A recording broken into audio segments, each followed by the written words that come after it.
다 함께 일어나셔서 하나님 말씀을 읽겠습니다. 봉독하겠습니다. 지난주에 이어서 빌립보서 2장 1절에서 11절까지에 있는 말씀을 교독하시겠습니다. 제가 읽고 여러분이 읽고 그렇게 하겠습니다.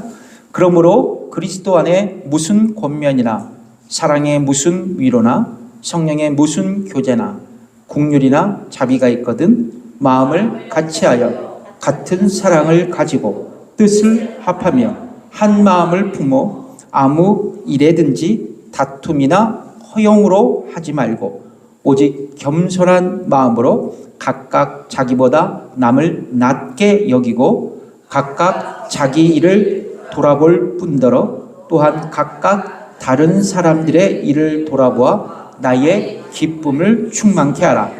너희 안에 이 마음을 품으라. 곧 그리스도 예수의 마음이니 그는 근본 하나님의 본체시나 하나님과 동등됨을 취할 것으로 여기지 아니하시고 오히려 자기를 비워 종의 형체를 가져 사람들과 같이 되었고 사람의 모양으로 나타나셨음에 자기를 낮추시고 죽기까지 복종하셨으니 곧 십자가에 죽으심이라.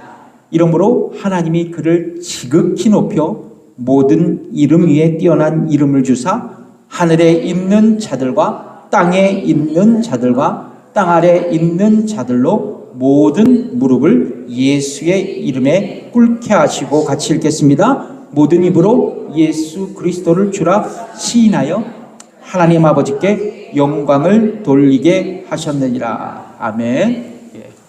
앉으십시오. 오늘 본문의 말씀으로 복음에 합당한 마음가짐 두 번째입니다. 복음에 합당한 마음가짐. 오늘 본문인 빌립보서는요, AD 62년경 로마에 있는 감옥에 수감되었던 사도 바울이요, 빌립보 교회를 향해 쓴 옥중 서신 중에 하나입니다. 옥중 서신입니다. 어떤 분들은 그래요. 에페소에서 또는 가이사랴 빌립보에서 빌립보서를 썼다고 주장하는 학자들도 있지만 로마 감옥에서 빌립보서를 집필했다는 것이 대다수의 성경학자들의 의견입니다. 그래서 빌립보서는 로마 감옥에서 썼다. 누가? 네, 사도 바울이 썼다라는 거죠. 그렇다면 왜 그는 로마 감옥에 수감되었을까? 여러분, 고대 로마 사회에서는요, 다신을 섬겼습니다. 여러 신을 섬겼는데 그 중에 신이 뭐냐? 황제예요. 황제를 신으로 숭배하고 있었습니다. 그런데 바울이 전한 복음은 뭐냐면 예수를 왕으로 선포하고 있어요. 그러니까 예수님이 뭐요? 왕이다. 그래서 로마 제국의 황제 사상과 상제 숭배 사상과 충돌할 수밖에 없었습니다.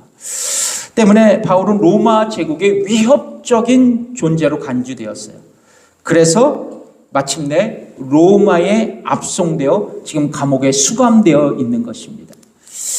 바울이 옥중에서 쓴 편지의 수신지인 빌립보 교회는요, 그의 제2차 선교 여행 가운데 개척되어진 교회였습니다. 몇 차 선교 여행?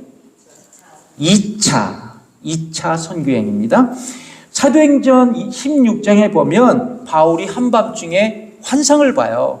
한 마게도니아 사람이 자기 지역으로 와서 도와달라는 환상을 보고 이 환상을 마게도니아 사람들에게 복음을 전하라는 하나님의 부르심으로 사도 바울은 확신했어요. 그리고 디모데, 실라, 그리고 누가와 더불어서 이제 드로아에서 여기서 배를 타고 네아폴리에 도착합니다. 보여주세요. 네아폴리에 도착해요. 예, 지금 그리스의 까발라라는 항구인데요. 여기에는 뭐냐면 바울 도착 기념교회가 있어요. 이렇게. 저도 가봤는데 저기 그 벽화가요. 이 바울이 배에서 딱 내려서 항구에 도착하는 모습이 그려져 있더라고요. 이 까발라, 그러니까 네아폴리에 도착한 다음 보여주시면 육로로 그렇게 멀지 않아요. 가까운 거리에 빌립보에 도착합니다. 빌립보. 지금은 빌립보 고대 유적지가 있어요. 아주 크게 있습니다. 하여간 사도 바울은요, 빌립보에서 도착한다면 제일 먼저 행동한 게 뭐였냐면 기도하는 처소를 찾기 위해서 그의 복음 전도팀과 안식일 날에 성 밖에 있는 강가로 나갔습니다. 성 밖에 있는 강가로 나갔어요. 그리고 그곳에서 일단의 무리인 소수의 여인들이 있었거든요. 그 여인들에게 복음을 전하게 됩니다. 복음을 전하게 돼요. 그 말씀이 사도행전 16장 13절에 기록되어 있습니다. 같이 읽어볼게요. 시작. 안식일에 우리가 기도처가 있는가 하여 문 밖 강가에 나가 거기 앉아서 모인 여자들에게 말하더니, 여기 말하더니라는 건 뭐냐면 복음을 전했다라는 거죠. 바로 이곳 강가에서 누구를 만나냐? 자주색 옷감 장사 루디아와의 역사적인 만남이 이루어집니다. 성경에 보면 바울이 그녀에게 복음을 전했을 때 하나님께서 루디아의 마음을 열으셨다고 말씀합니다. 누구의 마음을 열으셨다?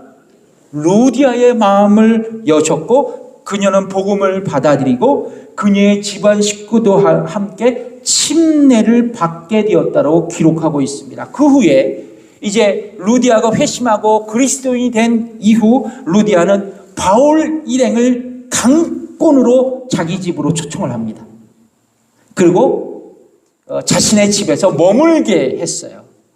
그게 사도행전 16장 15절의 말씀에 나오거든요. 읽겠습니다. 시작. 저와 그 집이 다 침례를 받고 우리에게 청하여 가로되 만일 나로 주 믿는 자로 알거든 내 집에 들어와 유하라 하고 강권하여 있게 하느니라. 바로 이곳에서 루디아의 집에서 루디아와 그의 가족들에 의해서 뭐가 시작됐냐? 빌립보 교회가 개척되고 시작되었어요. 그러니까 한 여인의 가정과 집을 통해서 헌신을 통해서 빌립보 교회가 개척이 됐다는 거예요. 그리고 그 후에 빌립보서에서 나오죠. 유오디아, 그리고 순두계, 그리고 에바브로디도, 그리고 빌립보 감옥의 간수, 그리고 그의 가족들이 이제 빌립보 교회 멤버십으로 등록하게 됩니다. 그러니까 이렇게 보면 빌립보 교회는요, 교인들의 대부분이 유대인이 아니었어요. 바로 이방인들이었습니다. 이방인들이었고, 또 이렇게 보니까 누구 이름이 제일 많아요?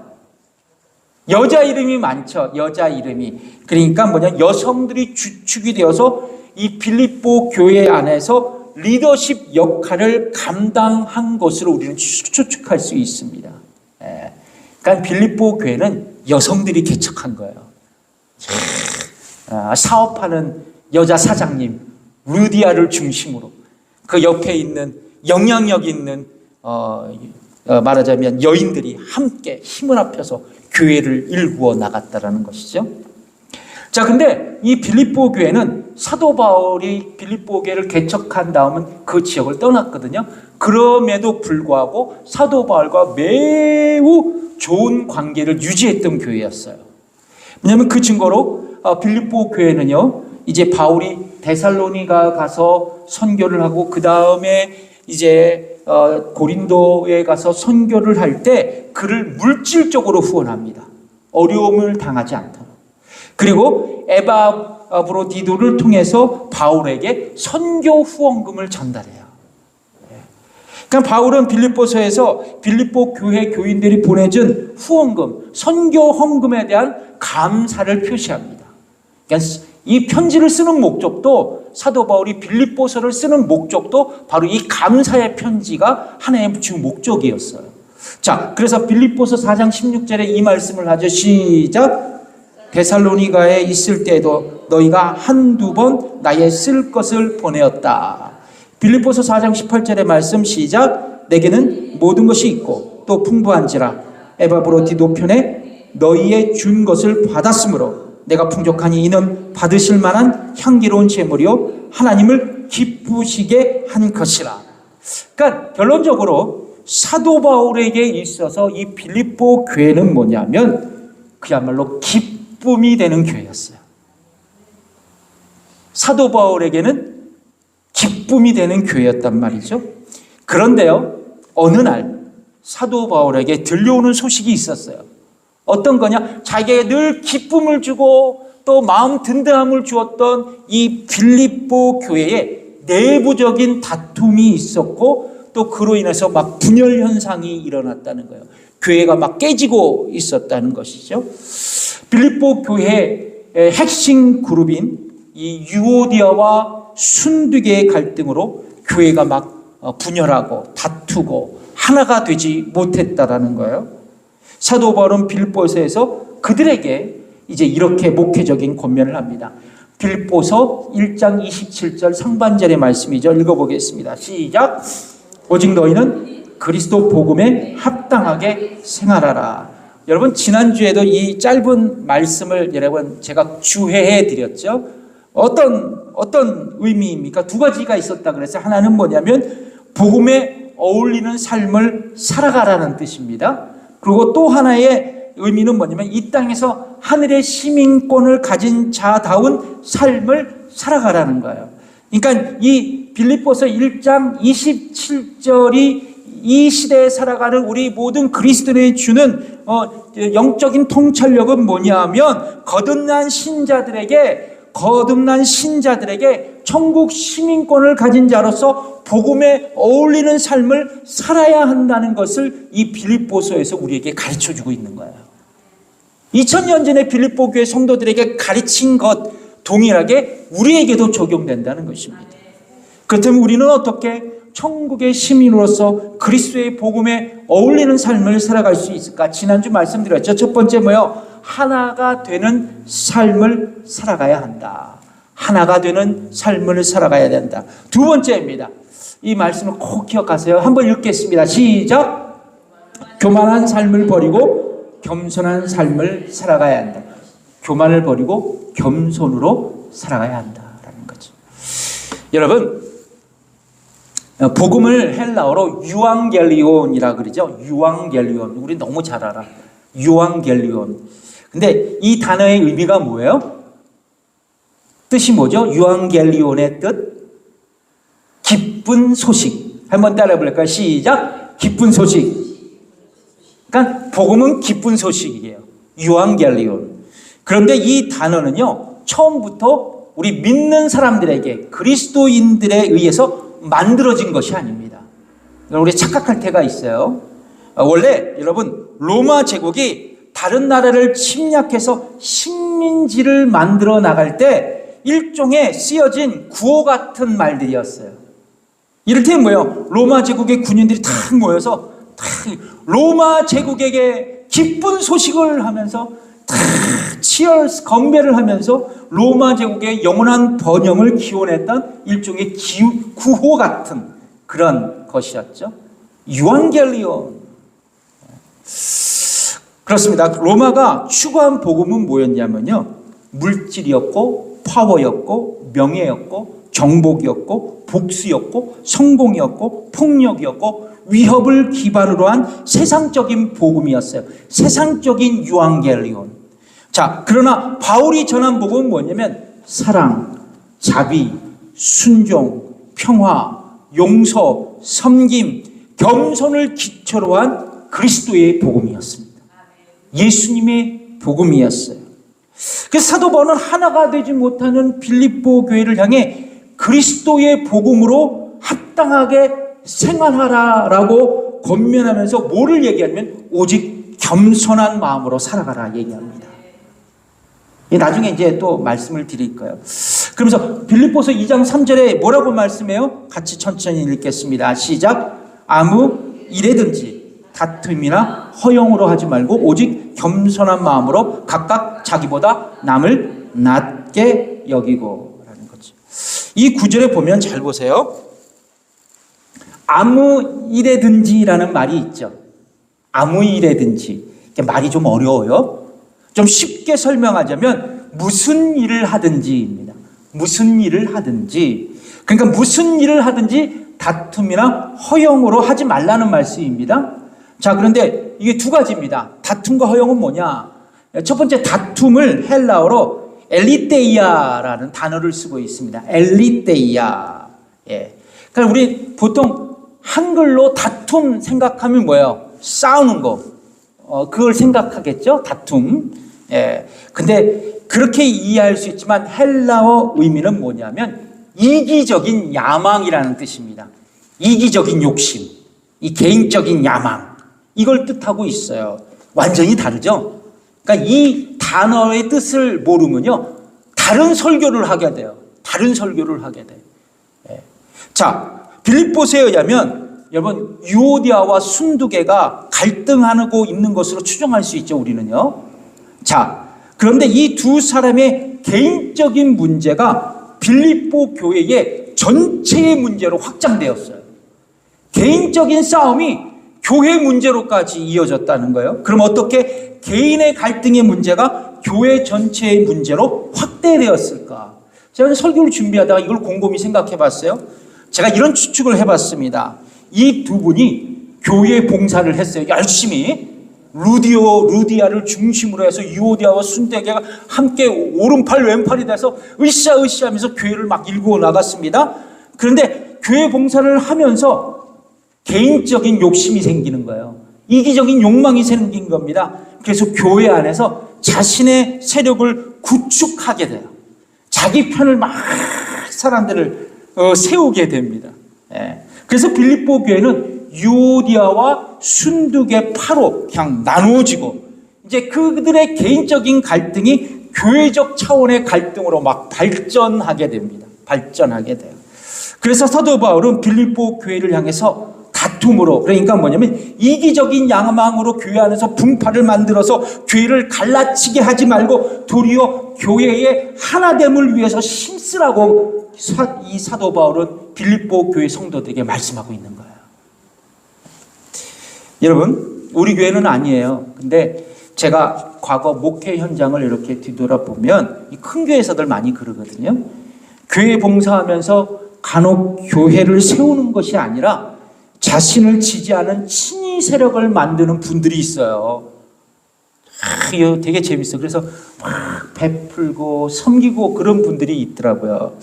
그런데 처음에는 이런 당파가 교회에 많아지면 교회 사역에 활력이 막 붙더라고요. 그리고 풍성해져요. 근데 시간이 지나면 여러분 이런 당파들이 막 파들이 많아지면 교회 사역이 너무 힘들어져요.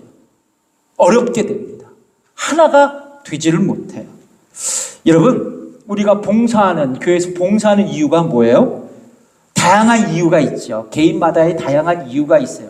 근데 제가 말씀드리고 싶은 것은 성경적인 의미이거든요. 하나님께서 저와 여러분에게 직분을 주시고 그리고 우리에게 달란트를 주셨습니다.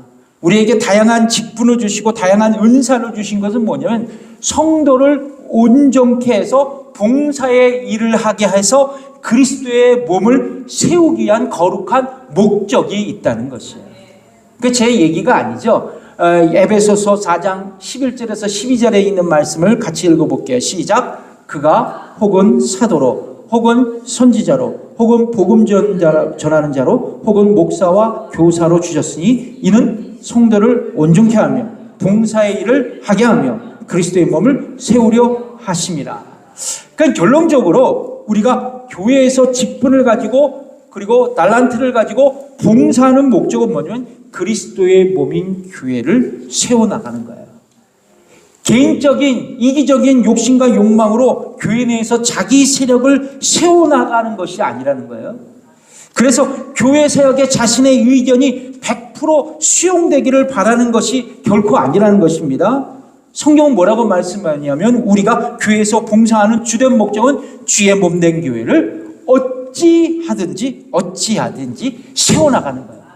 빌드업 시켜나가는 겁니다. 그래야 교회가 하나가 되고 교회의 본질적인 사역인 복음전도 사역에 집중할 수 있어야 된다는 거예요. 그래서 제가 제일 무서워하는 분이 뭐냐면 교회 열심으로 가득 찬 우리 신자들이 제가 제일 무서워요. 열심만 가득한 분들.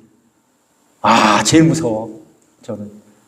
근데 여러분, 우리는 열심만 가득한 교회 일꾼은 되지 말아야 돼요. 뭐냐면 복음의 일꾼이 돼야 돼요. 복음의 일꾼이 돼야 된다는 거예요. 복음의 일꾼으로서 어찌하든지 자신은 낮아지고 자신은 거름이 되고 자신은 미랄이 되어서 교회를 세워나갈 수 있는 사람. 그럼 복음의 일꾼들이 다 될 수 있어야 된다는 거예요. 이어서 사도 바울은 무슨 일을 하든지 다툼으로 하지 말고 또 뭐를 얘기해요? 허영으로 하지 말라고 얘기합니다. 허영이란 말 그대로 헛된 영광이라는 뜻입니다. 헛된 영광. 그래서 사도 바울은 헛된 영광을 위해서 교회 안에서 신앙생활하지 말라는 거예요. 헛된 영광. 여러분, 우리도 교회에서 봉사할 때 또는 성도들을 우리가 개인적으로 사랑으로 섬길 때 하나님의 영광보다는 자신의 이름이 은근히 드러나기를 바라는 경우가 많이 있어요. 그러니까 하나님에게 영광을 돌리는 게 아니라 은근히 내가 영광 받기를 은근히 바라는 마음이 있다라는 것이죠. 누가 나를 알아주나 그 조바심을 내면서 자신을 드러내기를 간절히 바라는 분들이 있어요. 예를 들면 그거요. 주일날 헌금을 했어. 근데 여느 때보다 자기가 많이 헌금을 했어. 근데 그 다음 주일에 내 이름으로 그 헌금 액수가 안 나와. 미싱이 됐어. 교회 와서 왜 내 이름이 헌금 낸 내 이름이 없냐고 막 옛날엔 그랬어요. 옛날엔 그랬습니다. 또 이런 분이 있어요. 누군가에게 여러분 음식을 나누잖아요. 그렇죠? 집에 음식을 탁 해서 내가 친한 분들, 지인들에게 나누면 주면 이제 상대방이 잘 먹겠다고 그렇게 인사를 받습니다. 근데 거기서 끝나야 되는데 다음 날 전화해서 이 음식이 싱겁니 짜니 괜찮니? 그럼 물어봐. 물어볼 필요도 없는데 그때 감사했다고 얘기를 했는데 그걸 또 물어봐. 그러니까 제가 이렇게 곰곰이 생각하니까 이런 전화하는 분의 대부분은 뭐냐면 상대방에게 나를 좀 인정해달라, 나를 좀 알아달라라는 숨은 의도가 있겠더라고요. 근데 전화 오면 아주 그냥 잘 먹었다고 또 저는 그러죠. 이런 행동하지 말라는 거예요. 섬기면 그것으로 끝나는 거야. 땡큐 하고 받으면 끝나는 겁니다. 왜냐하면 그것이 진정한 섬김이에요. 그렇습니다. 다툼이나 허영은 하나 교회의 하나됨을 저해하는 요소예요. 그러니까 이기적인 욕망으로 교회 안에서 자기의 세력을 확정하거나 또는 개인적인 헛된 영광으로 교회에서 하나님의 영광이 아닌 자신의 영광을 위해서 교회에서 봉사할 때 교회는 문제가 생기더라고요. 하나가 되지 못하고 교회에서 다양한 어려움과 위기에 직면할 수 있다는 것이죠. 이윽고 사도 바울은요, 빌립보 교회 성도들에게 다툼이나 허영으로 하지 말고 오직 겸손한 마음으로 각각 자기보다 남을 낮게 여겨라. 여기서 낮게는 낮게가 아니라 낮게입니다. 낮게 여겨라고 권면하죠. 여러분, 궁극적으로 다툼과 허영은요, 뭐냐면 인간의 교만 때문에 초래된 그런 현상입니다. 인간이 교만하기 때문에 다툼과 허영의 현상들이 나타난다는 거예요. 예를 들어 볼까요, 여러분? 교만한 인간은요, 이기적인 욕망으로 교회 내에서 하나님 나라를 확장하는 것이 아니에요. 하나님 나라를 확장하는 것이 아니라 반대로 자신의 영역을 확장합니다. 교만한 사람들이. 그리고 교만한 인간은요, 헛된 영광으로 교회 내에서 하나님의 영광을 드러내는 것이 아니라 자신의 영광을 드러냅니다. 자신이 했다고 말이죠. 그래서 교만한 사람은 결코 이런 말을 하지 않습니다. 제가 목회에서 경험했다니까요, 하나님이 하셨습니다. 이 말을 결코 안 해요. 내가 했다고. 내가 했는데 그 말만 하지 하나님이 하셨습니다라는 말은 결코 안 합니다. 자, 반대로 겸손한 사람은요, 자기가 했음에도 불구하고 하나님이 하셨습니다. 하나님이 하셨습니다. 라고 고백해요. 한번 따라볼까요? 우리 하나님이 하셨습니다. 옆분과 인사하겠습니다. 하나님이 하셨습니다. 예. 이런 겸손한 성도들이 교회 안에서 많이 신앙생활할 땐 교회가 하나가 되더라고요. 복음에 합당한 공동체의 모습으로 점점점 변해가더라고요. 근데 반대로 교만한 성도들이 교회 안에서 활동하고 신앙생활할 때는 교회는요, 분열하고 싸우고 갈라지고 누가 좋으니 누가 했니 하면서 막 분열을 초래하더라고요. 여러분, 교만으로요, 마귀는 교회를 공격해요. 여러분 아십니까? 마귀가 제일 좋아하는 무기, 교만이에요. 이 교만을 갖고 성도들을 공격합니다. 그러면 교회가 분열하고 갈라지고 막 싸우더라고요. 여러분, 이쯤에서 우리가 알아야 될 것이 있어요. 여러분, 교만이 무엇이죠? 교만? 이 중세기 신학자, 중세신앙을 집대성한 유명한 신학자가 있어요. 토마스 아퀴나스입니다.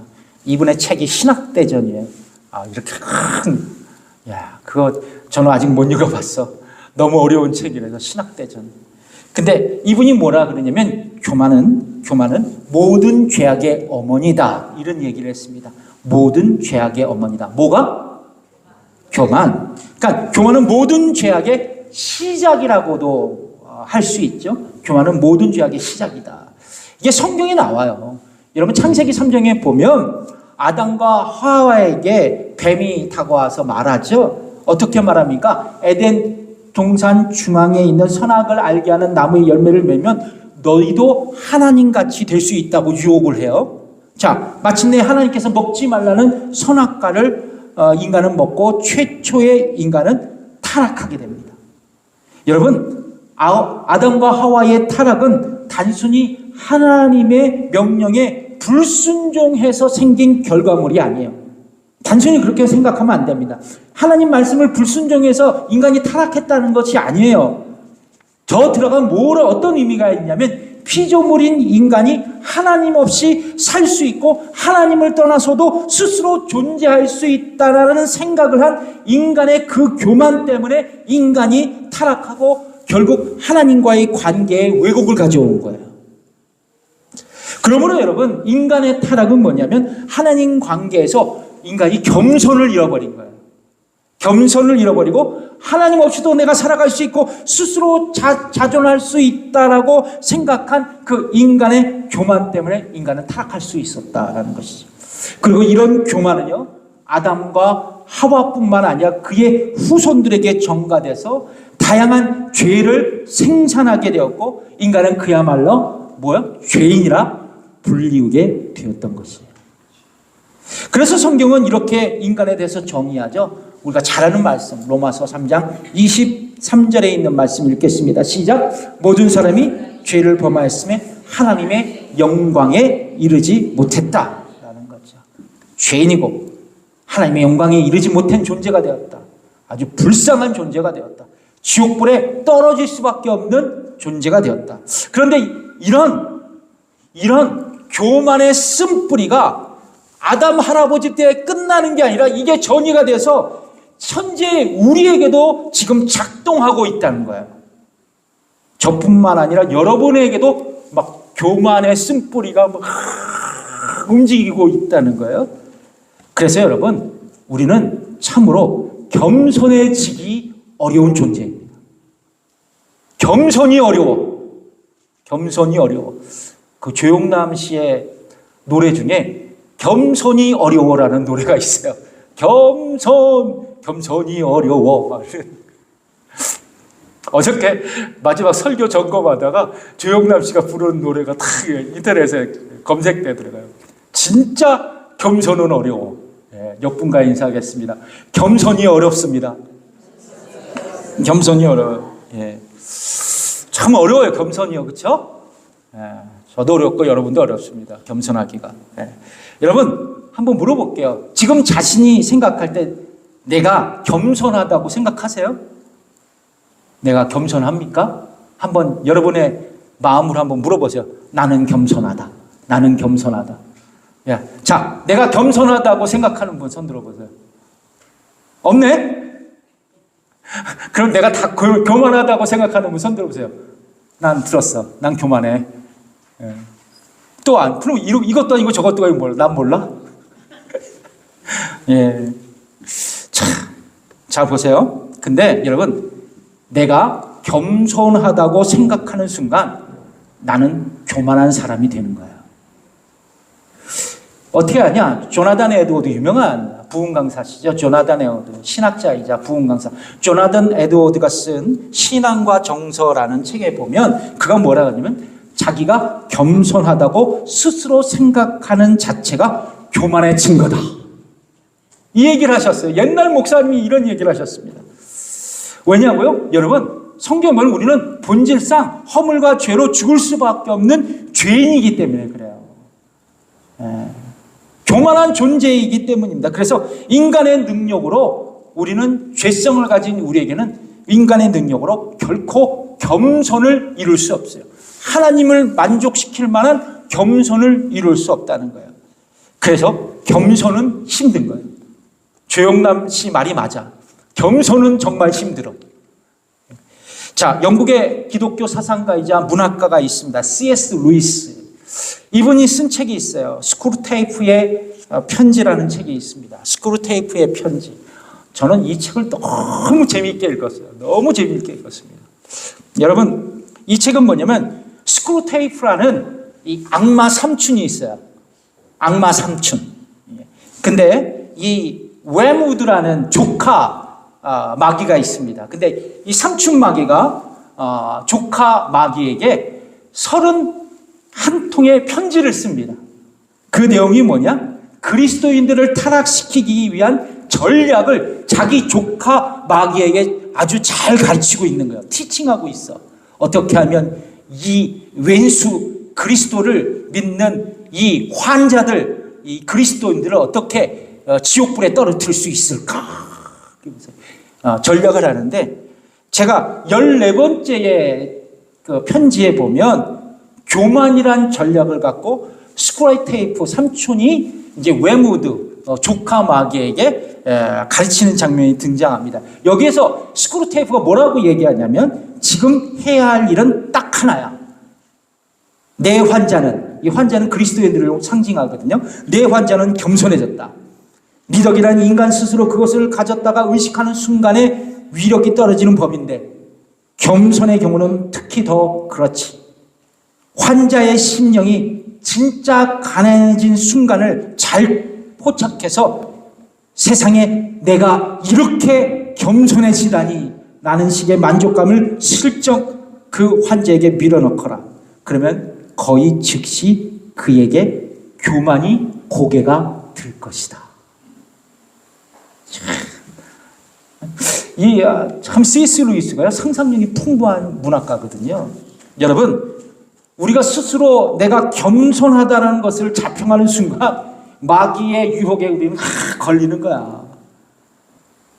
교만한 사람이라는 것을 내가 마귀에게 스스로 고백하는 거예요. 중요한 것은 이것입니다. 그렇다면 교만을 버리고 우리는 어떻게 겸손한 자의 삶을 살아갈 것인가? 이게 굉장히 중요하거든요. 첫 번째는 뭐냐면 우리는 늘 자신을 생각할 때 스스로 교만한 자인 것을 인정해야 돼요. 나는 겸손한 사람이 아니야. 나는 교만한 사람이야. 그리고 겸손의 길을 구해야 된다는 거예요. C.S. 루이의 또 다른 작품이 있어요. 순전한 기독교라는 책이 있습니다. 이건 좀 어려워. 참 어렵습니다. 그냥 전 C.S. 루이스 작품이 너무 좋아서 탐독을 했는데 이 C.S. 루이스의 순전한 기독교에서 이렇게 말하고 있어요. 어떤 거냐면 겸손해지고 싶은 분들이 있다면 제가 그 첫걸음을 알려드릴 수 있을 것 같군요. 그 첫걸음이란 바로 자신이 교만하다는 사실을 깨닫는 것입니다. 적어도 이 한 걸음을 내딛기 전에는 아무 진전도 있을 수 없습니다. 그러니까 여러분들이 겸손하기를 원한다면 C.S. 루이스는 뭐냐면 내가 교만한 사람인 것을 먼저 인정할 수 있어야 된다. 이것을 가르치고 있어요. 예, 그렇습니다. C.S. 루이스의 그 글대로 내가 교만한 자라는 것을 먼저 인식하고 고백한 다음 그 다음 겸손의 길을 찾을 수 있어야 된다는 거예요. 두 번째 뭐냐면 여러분 이제 내가 교만한 사람인 걸 알았어요. 인정했습니다. 고백했어요. 그 겸손의 길을 찾아야 되는데 어디에서 찾냐? 예수님의 겸손을 배워서 실천해야 된다는 거예요. 누구의 겸손? 예수님의 겸손을 배워서 실천해야 된다. 사도 바울은 겸손한 삶을 살라고 권면하면서 다음 이어서 빌립보서 2장 5절에 이렇게 진술하고 있습니다. 제가 이거는 새 번역 성경으로 여러분들 그냥 읽어드릴게요. 왜냐하면 이 개역 성경으로는요 헬라어 원문과 너무 동떨어지게 해석하고 있어요. 근데 새 번역 성경은 헬라어 성경과 거의 비슷하게 번역을 했더라고요. 제가 비교해 보니까 어떤 말씀이냐 여러분 잘 들어보세요. 여러분 안에 이 마음을 품으십시오. 그것은 곧 그리스도 예수의 마음이기도 합니다. 그러니까 우리의 마음에 뭐를 품어라? 예수님의 마음을 품으라고 얘기합니다. 그러면서 그 예수님의 마음은 뭐냐? 빌립보서 2장 6절에서 8절까지 있는 말씀을 읽겠습니다. 시작! 하나님과 동등됨을 취할 것으로 여기지 아니하시고 오히려 자기를 비워 종의 형체를 가져 사람들과 같이 되었고 사람의 모양으로 나타나셨으며 자기를 낮추시고 죽기까지 복종하셨으니 곧 십자가에 죽으심이라. 예수님은요 이 말씀의 의미는 예수님이 하나님과 동등한 지위를 가지셨지만 스스로 높이지 않으셨다는 거예요. 그리고 그 지위의 이익을 고집하지 않으셨다는 것입니다. 때가 됐어요. 그분은 하나님의 동등한 특권을 버리고 종의 지위를 취하셔서 사람이 되셨다는 거예요. 그것은 믿을 수 없을 만큼 자신을 낮추는 과정이셨다는 거예요. 그분은 특권은 주장하지 않으셨다는 것입니다. 오히려 사심없이 순종하셨고 사심없이 순종하며 죽으셨고 그것이 바로 참혹하게 십자가에서 죽으신 그 사건이었다는 거예요. 이것이 바로 겸손하신 예수님의 모습이었고 또한 우리가 본받아야 할 겸손의 모범이었다는 거예요. 그렇습니다. 우리는 겸손한 삶을 살아가시는 예수님의 삶을 닮아가야 돼요. 어떻게 해야 된다고요? 예수님을 닮아가야 된다. 옆분과 인사하겠습니다. 겸손의 삶을 살기 위해서 예수님을 닮아갑시다. 그러니까 예수님은 우리에게 이렇게 말씀합니다. 마태복음 11장 29절 말씀 시작. 나는 마음이 온유하고 겸손하니 나의 멍에를 메고 내게 배우라. 그러면 너희 마음이 쉼을 얻으리니. 예수님의 마음이 뭐라고요? 나는 온유하고 겸손하다. 나의 마음을 배우라 하는 거죠. 여러분 그렇다면 우리는 어떻게 예수님을 닮아갈 수 있냐는 거예요. 예수님의 온유한 마음과 겸손한 마음을 어떻게 본받아 살아가느냐. 제가 이제 목회하면서요 이렇게 보니까 인간은 결코 자신의 능력으로 겸손할 수 없다. 이것이 답이에요. 저는요. 인간은 결코 겸손할 수 없다. 또한 인간의 능력으로 결코 예수님을 닮아갈 수 없다. 인간의 결심으로 거룩한 삶을 끝까지 이어갈 수 없다. 저의 결론입니다. 저의 결론이에요. 어느 정도 할 수 있어. 어느 정도 결심할 수 있어. 그러나 일관성 있게 성화의 삶을 살아갈 수 없다. 우리의 결심만으로. 우리의 결심만으로. 그런데요. 제가 이제 신앙 목회를 하다 보니까 이 결론이 나오더라고요. 우리가 성령 충만하면 우리는 점진적으로 그리고 계속적으로 예수님을 닮아가는 삶을 통해 겸손을 배울 수 있다는 거예요. 여러분 예수 믿고요. 휙하다고 한 번에 변하지 않아요. 그죠? 한 번에 확 변하면 죽어. 잘못하다가. 제가 얘기했잖아. 갑자기 변하면 사람이 죽더라고. 근데 여러분 예수 믿고 성령 충만하면 점점점 오늘보다 내일, 내일보다 내일 모레가 점점 나아지더라고요. 점점 나아지고요. 점진적으로 거룩한 삶을 살리게 되고 점진적으로 예수님을 닮아가게 되더라고요. 근데 이게 어디서 났냐? 인간의 능력과 인간의 결단으로는 안 돼요. 성령님이 내 안에 계시다는 것을 확신하고 그분이 내 안에 내면에서 말씀하시고 성경을 통해서 나에게 교훈하신 것을 따라 살아갈 때, 성령님의 음성에 순종하며 살아갈 때 나의 노력이 플러스 될 때 거룩한 삶이 나에게 점진적으로 이루어지는 거예요. 그래서 여러분, 다른 방법이 없습니다. 우리가 여러분 겸손한 삶을 살기 위해서는 성령 충만해야 돼요. 성령께 순종해야 된답니다. 그리고 결단해야 되는 거예요. 그러면 예수님의 겸손의 성품이 나의 성품으로 점진적으로 변화되는 거예요. 점진적으로 변화되는 겁니다. 말씀을 맺겠습니다. 잠언서 16장 18절에 보면 뭐라고 말씀하면 읽어볼게요. 시작. 교만은 패망의 선봉이요 거만한 마음은 넘어짐의 앞잠이니라. C.S. 루이스의 단순한 기독교에서요, 교만에 대해서 이렇게 말합니다. 교만이란 무엇인가? 사랑, 지혜, 소망, 상식 이런 모든 것들을 먹어치우는 영적인 암이다. 그러니까 교만한 사람은 영적으로 암에 걸린 사람들이에요. 근데 이 암을 통해서 나 자신은 죽으면 그건 괜찮아. 근데 나 자신은 죽을 뿐만 아니라 나의 가족, 나의 이웃, 내가 섬기는 교회가 고통하게 된다는 거예요. 여러분 이해가 가시나요? 영적인 암에 걸리면 내가 죽는 게 아니에요. 모든 주위의 사람들이 고통하는 거야. 예. 여러분, 바울 당시 로마 시대의 가치관에 따르면요, 겸손은 미덕이 아니었어요. 겸손은 노예들에게만 해당됐습니다. 그런데 사도 바울은 그 당시 이런 사회적 관행을 파괴했어요.